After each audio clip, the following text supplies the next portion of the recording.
The battle lines of Brexit are likely to shape the results of this week's mega-elections, according to one of Britain's most authoritative polling experts. Sir John Curtice says recent strong polling for the Conservatives suggests that Sir Keir Starmer is facing a very, very sticky wicket, and argues that Labour will struggle to win over voters in parts of the country that voted for Brexit.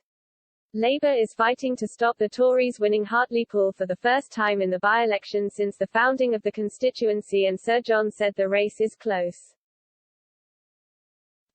It may well hinge on how voters who backed the Brexit Party in 2019 decide to vote this time. However, he predicts Conservatives will have a hard time in Remain voting areas, and there is no expectation that the Tories' Sean Bailey will win the race for Mayor of London. He said the Tories will struggle in Remain voting Britain. Even if Labour do no worse than they did in 2019 amongst Leave voters, they will lose ground in Leave voting Britain. The counterpoint to that is London is a walkover for Labour. London is now a one-party state, and the Tories are now desperately weak in London in the wake of Brexit. Sir John was speaking before the publication of a Survation poll putting the Conservatives on 39% and Labour just a point behind on 38% when it came to voting intention in a general election, but he said the strong lead shown by the Tories in other polls indicated Keir Starmer is facing a very, very sticky wicket. He also expects a constitutional clash is on the way, with pro-independence candidates heading for a majority in the Scottish Parliament.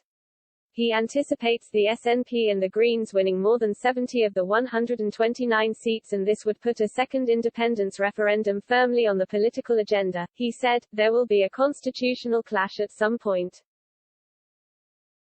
They don't necessarily want a referendum in the next 2 years, but they definitely want one in the next 5.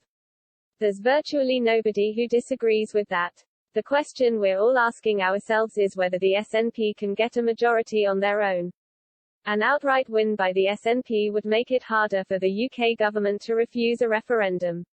Sir John said, British political practice tends to be that if a single party gets a majority, we tend to think it's got the right to implement its manifesto.